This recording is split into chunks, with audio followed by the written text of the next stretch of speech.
कोकण म्हटलं की भूत. नांदगावनं मित्राकडनं निघालो होतो. रात्री एक 10:30-11 झाले होते. अक्षरशः एक माणूस मला दिसतोय. त्याने जो आवाज होता ना, तो फार आकाळ विकराळ त्याचा आवाज होता. आणि त्याचे डोळे होते ना, ते पूर्णपणे असे लाल लाल भडक असे मोठे.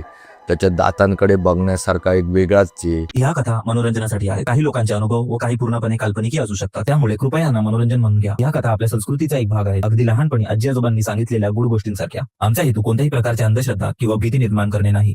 हॅलो हॅलो हॅलो मित्रांनो, कसे आहात तुम्ही? स्वागत आहे तुमचं भंकसच्या एका नवीन एपिसोडमध्ये. आणि आजचा एपिसोड जरी नवीन असला तरी जो आजचा आपला पाहुणा आहे वैभव, आपण ह्याच्याबरोबर मला अजून आठवते आपण गेल्या वर्षी पॉडकास्ट केला होता आणि मला वाटतं तेव्हा आपले फॉलोअर्सही कमी होते आणि तेव्हा गेस्टही आपण खूप कमी होते. पण त्यावेळी वैभवनी आपल्याला खूप जास्त हेल्प केली होती. तो आपल्या पॉडकास्टवर आला होता आणि त्यांनी बरेच एकदम धमाल किस्से सांगितले होते आणि तो पॉडकास्ट आपला खूप जास्त व्हायरलही गेला होता.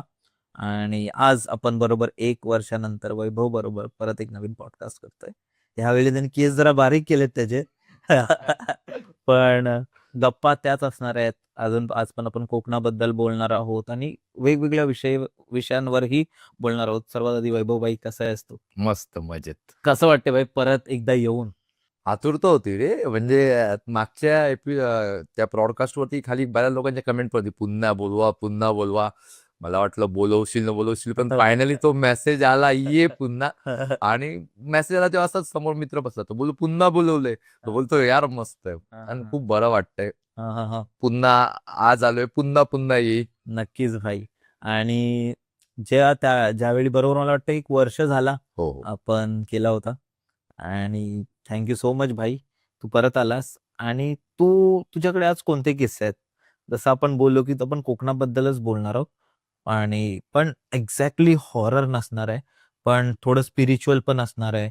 थोडं संस्कृती झाली आपली किंवा खूप वेगवेगळ्या गोष्टी आपण कव्हर करणार आहोत. हॉरर तर एक एलिमेंट असणारच आहे. हो. जो वैभवचा एक मेन स्पेशल एक जॉनरा आहे. तर येस वैभव, तू स्टार्ट करू शकतो. सर्वात आधी जे लोक नवीन असतील त्यांना तू स्वतःचं इंट्रोडक्शन कसं करून देशील? माझं नाव वैभव गावडे. कोकणातलं आहे. म्हणजे कोकणावरती बोलणारा माणूस कोकणातला हवा. आणि काही जॉब करतो. याच्या पलीकडे अजून काय नाही. मला आठवते तू कोकण आणि भूताबद्दलही काहीतरी बोलणार होतास, तर ते काय? कोकण आणि भूताबद्दल सांगायचं झालं तर लोकांच्या मनात भरपूर गैरसमज आहे. कोकण म्हटलं की भूत. मुळात भूत हा प्रकार जगाच्या पाठीवर सगळीकडे सापडतो. तुम्ही गुगलला जा, युट्यूबला जा, सगळीकडे सापडतो. काय आहे? पण कोकणाबद्दल भूतांची परंपरा का वाढली? कारण कोकणात जंगल खूप आहे. कोकणात देवराया खूप आहेत. देवराई हा प्रकार बेसिकली कोकणातच सापडतो. म्हणजे देवाची स्वतःची राखलेली एक जागा असते. त्याच्यात वेगवेगळ्या प्रकारची झाडं असतात. मग तिथे लोकांनी ह्या सगळ्या याच्यामुळे भुताटकी जास्त वाढली. आता लोक बोलतात भूत आहेत की नाहीयेत, तर मी म्हणेन आहेत. कारण मी मागच्या वेळी बरेच स्वतःचे अनुभव सांगितले, मी स्वतःही पाहिले. त्यानंतर बऱ्याच ठिकाणी असं आहे की अनुभवही ऐकलेत. लोकांना वाटतं की हे असं नसतं, असतं. वेळ काय आहे, प्रत्येकाला भूत दिसतं असं नाही. त्याच्यासाठी गण असतात. मनुष्य गणाच्या माणसाला भूत जास्त दिसतं, राक्षसी गणाच्या माणसाला भूत दिसतात, पण देवगणाच्या माणसाला भूत दिसत नाही. त्याच्यामध्ये पण तुमची नक्षत्र, तुमची रास ह्याच्याप्रमाणे सगळ्या गोष्टी होतात आणि भूत दिसतात. जिथे देव आहे, जिथे दानव आहे, तिथे भूतही आहेत. कोकणातली भूताटकी म्हणजे वेगवेगळ्या प्रकारची भूतं म्हणतात, ती नक्की काय असतात, ती कशी मिळवतात लोक आणि असतात की नसतात? असतात की नसतात. कारण मागच्या वेळीच्या ब्रॉडकास्टच्या खाली कमेंट वाचत होतो मी. म्हणजे प्रत्येक कमेंट वाचली नाही, पण काही कमेंट्स वाचलेत की हे असं नाहीच आहे. आता कणकोलीचाच किस्सा, त्याच्यावरती एका बाईने जिच्या घरातला तो किस्सा आहे, तिने कमेंट केली होती की आहे हे आहे, हे माझ्या फॅमिली सोबत घडलंय, हे असं आहे. बऱ्याच लोकांनी त्याच्यावरती पॉझिटिव्ह रिस्पॉन्स दाखवला की यस हे आहे, असं इथे असं होतं, तर ह्या गोष्टीचा आम्हालाही अनुभव आहेत. बघ कसं आहे माहितीये, प्रत्येकाचा वेळ असतो, काळ असतो. वेळ काळानुसार घडणाऱ्या गोष्टी असतात. वेळ असली तर होतं, नसेल वेळ तर नाही होत. आता मी तुला सांगायचं झालं तर मी मागच्या वेळी जसं म्हणालो की मी भूत बघितलं, ह्याच्यावरती लोक बोललीत की कुठे बघितलं, काय बघितलं, कमेंट्स होत्या. तर ती वेळ माझी होती, ती वेळ माझी होती. ज्यावेळी माझ्या समोर आलं त्यावेळी माझे काय झाले होते मला माहिती होतं. त्याच्यानंतरही लोकांचं असं की नक्की असं नसतं रे, काहीतरी वेगळंच बघितलं असतं. असं असतं चकवा हा प्रकार लक्षात घे. आपण आता एक भूतांच्या प्रकारांकडे किंवा देवचारांच्या प्रकाराकडे येऊया. देवचारांबद्दल बोलू आपण. हा, देवचार रात्री 12 नंतर गावात फिरायला चालू करतो. त्याच्या बोलतात ना, वाटेत वाकडा येईल त्याला तो 1-2 वेळा समजवतोय. तुला प्रत्येक गावात जा, गावातल्या कोणी ना कोणी देवचार पाहिलेला असतो, आणि त्यांची कहाणी तर असेलच. कहाणी असते. बरं, मी देवचार पाहिला असं म्हणणार नाही, पण मी ज्या काळोबाची स्टोरी सांगतो त्यांनी बऱ्याच लोकांनी पाहिलंय. म्हणजे लोकांना असं झालंय की कधीतरी एकटा पडलाय, आता मी कोणाला साथ देऊ, तर आवाज दिल्यानंतर समोरून आवाज आलाय, ये मी असं आहे. म्हणजे बाजूच्या कोणत्या तरी माणसासारखा आवाज आलाय, आपल्याला बाजूचाच माणूस कोणतरी आहे. असं झालेल्या खूप स्टोरी आहेत आणि बऱ्याचशा गोष्टी. जसं मी आता वेतोबाबद्दल बोलेन, वेतोबाच्या मंदिरामध्ये दरवर्षी जवळजवळ एवढं मोठं चप्पलाचा जोड चेंज केला जातो. तो नवीन ठेवताना चांगला असतो, हळूहळू तो झिजतो. एवढं मोठं चप्पल शक्य आहे का कोणी घालून चालणं? पॉसिबल आहे का? मुळीच नाही. किंवा असं पण नाही की त्याला बुरशी लागते. असं नाही, झिजतो, तो घासतोय. झिजतो, बरोबर, प्रॉपर घासतोय तो. म्हणजे कोणतरी वापरतंय किंवा त्याला बोलताना माती भीती लागलेली असते. आम्ही हा विचार का करत नाही की मग तो कोण घालत असेल? सायन्स आहेच, पण त्याला अध्यात्माची ताकद पण आहेत. नाही असं नाही. प्रत्येक गावातला एक वेगळा देवचार असतो. आता मी भूतांकडे म्हणजे बोलतात ना, करणी बिरणी ह्या प्रकाराकडे, म्हणजे लोक बोलतात ना, देवाशी संलग्न हे प्रकार आहे. तर लोकांनी ना ह्याच्यामुळे ना कोकणाला खूप बदनाम करून ठेवलंय. माझी कर्मच चांगली नाही, त्याची फळं भोगतो, तरी पण असं नाही त्याने करणी केली. हा, एक कारण मिळाले लोकांना. एक कारण मिळालं लोकांना. ऍक्च्युली करणी हा प्रकार काय मी सांगतो. आय थिंक बऱ्याच लोकांशी बोलताना मी सांगतो, ह्या निसर्गापेक्षा मोठा देव नाहीये. याच्यात तुम्ही जर करणी हा प्रकार जर समजून घेतला तर तुम्हाला त्या निसर्गातून एक गोष्ट कळेल. या निसर्गाकडे एका चांगल्या आणि एका विश्वास, बोलतात ना, माझा ठाम निश्चय, हे मला हवंच आहे. मग ते चांगलं असो किंवा वाईट असू दे, हे मला हवंच आहे. तर ते तुम्ही जर मागाल ना, तर लोक तुम्हाला, म्हणजे हा निसर्ग तुम्हाला देतो. आता लोक काय करतात, एक प्रतिकृती तयार करतात त्या माणसाची ज्याची कोणाची वाईट करायची आहे, आणि तिथे बसून तो निसर्गाकडे, म्हणजे कोणतरी एखादा माणूस पकडतात, मग कोणतरी असतो बाबा बिबा तो, आणि त्याला प्रवृत्त करतो त्या निसर्गाला त्याचं वाईट काहीतरी होण्यासाठी, आणि तो जाऊन त्याला त्रास देतो. निसर्गातली एक अशी शक्ती निर्माण होते, ती जाऊन त्याला त्रास देते. ह्याला करणी बोलतात. बरं, करणी हा प्रकार जगाच्या पाठीवर सगळीकडे आहे. फक्त कोकणातच आहे असं नाही, बाहेर पण आहे. पण ह्या करणीतनं वाचवणारा पण कोणतरी असतो. म्हणजे करणीला 2च ऍड्रेस माहिती असतात, ज्याने निर्माण केलं आणि ज्याचा त्या निर्माणकर्त्याने सांगितलं. म्हणजे तुम्ही पुराणात पण बघू शकतात की प्रत्येकाने, देवाने आपल्या एका गोष्टीसाठी एक कोणतरी असुर निर्माण केला आणि त्याला एक वेगळी ताकद दिली. नरकासुर आहे, भौमासुर आहे, यांना निर्माण केले गेलेत आणि त्यांना एक वेगळी ताकद दिली. तसं या करणीला एक वेगळी ताकद दिली जाते. पण जेव्हा जाणवतं की माझ्यावरती कोणीतरी करणी केली आहे किंवा मला काहीतरी त्रास होतो, तेव्हा मी माझ्या देवाला नमस्कार जरी केला की बाबा देवा मला त्रास होतोय, तेव्हा तो तुमचा एक रक्षण करता असतो, तो रक्षण करतो आणि ह्या रक्षण करता त्या करणीला रिव्हर्स पाठवतो. ही रिव्हर्स झालेली करणी तुमच्याकडे रिटर्न येते, कारण तिला 2च ऍड्रेस माहिती आहेत. जेव्हा रिटर्न येते तेव्हा तुम्हाला ती न कळत तुम्हालाच संपवते. बरोबर. त्यामुळे माझं म्हणण्याचा उद्देश आता पण क्लिअर आहे. तुम्ही लोकांचं वाईट चित्ताना स्वतःच वाईट चित्तात. तुमच्याकडनं चुका होतील, अपराध होतील, गुन्हे होतील, सगळं माफ.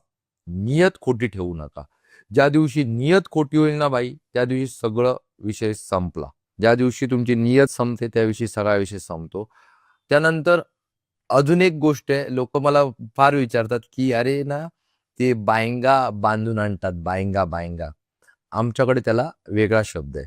ते म्हणजे तुला कोकणात म्हणतात. वेगळा शब्द, आमच्याकडे चाळेगत बोलतात, चाळो बाणान हाडल्यान. हे आहे, म्हणजे हे आहेच. बरं. हे एखादे बाबा असतात किंवा ज्यांच्याकडे काहीतरी एक वेगळी ताकद असते, ते बांधून देतात. त्याला एक प्रकारचं ते गोष्ट बांधून देतात. भूताला नारळात वगैरे असं हा, तो जो ते आहे प्रकार ते नारळात किंवा त्याचं कोणत्या एक तरी वस्तूमध्ये कोवळा ह्याच्यामध्ये बांधून देतात. नारळ, कोवळा किंवा अजून काहीतरी फळ ह्याच्यामध्ये बांधून देतात. ते आणून घरात ठेवतात. ह्याची परंपरा केली जाते, पूजापाठ केल्या जातात. हे एवढं असतं ना की ते धन्याचं आपलं घर भरत असतं. त्याला कंटिन्यू कामाला ठेवावं लागतं. बाबा तुम्ही काम करत राहा, करत राहा. हे धन्याचं घर भरताना आजूबाजूच्यांना संपवत पण असतं. ते आणणार कुठून? आजूबाजूच्यांकडनंच आणणार ना. आता मला सुख हवंय, मला सुख आणायचं तर काय वेगळं निर्माण नाही करू, मी कुठून तरी ते आणणारच ना. बरोबर. तर ते आणताना इकडनं तिकडनंच आणतं, आजूबाजूच्यांना संपवतं. हे बायंगा असतं ते. पण एक गोष्ट लक्षात ठेव, हे कधीपर्यंत चालतं? 2 पिढ्या.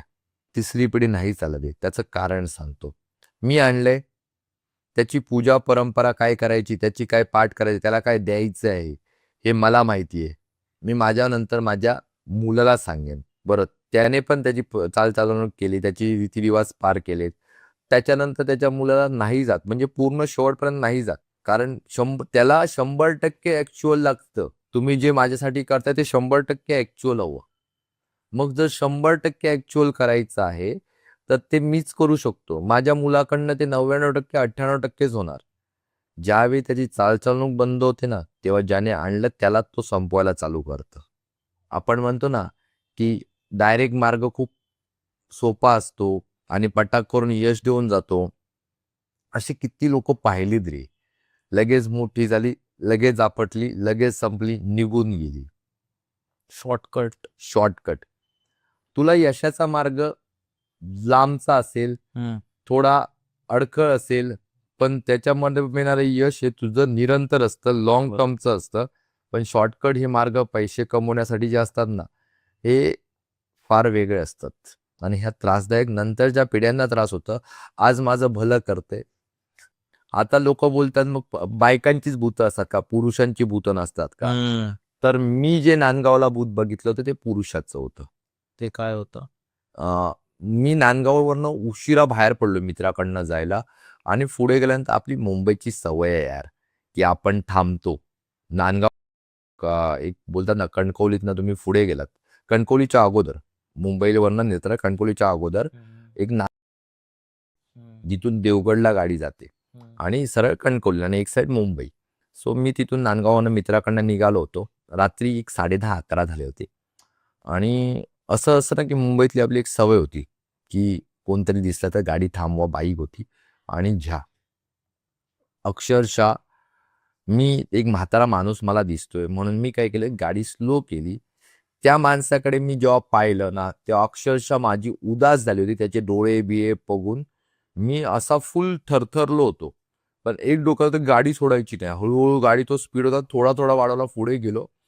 मला तिथून एक 500 मीटरवरती रस्त्याचं काम चालू आहे. तिथे माणसं भेटली. मी त्यांच्याकडनं पाणी घेऊन प्यालो. सेम मी कणकवलीला आलो आणि कणकवलीहून मी झोपलो एका लॉजवरती. दुसऱ्या दिवशी पप्पांना बोललो, तर पप्पा बोलले असेल काहीतरी. तिथल्या एका माणसाला विचारतो, बोलला हां, तिथे बरेच ॲक्सिडेंट वगैरे झाले. जे ॲक्सिडेंटमध्ये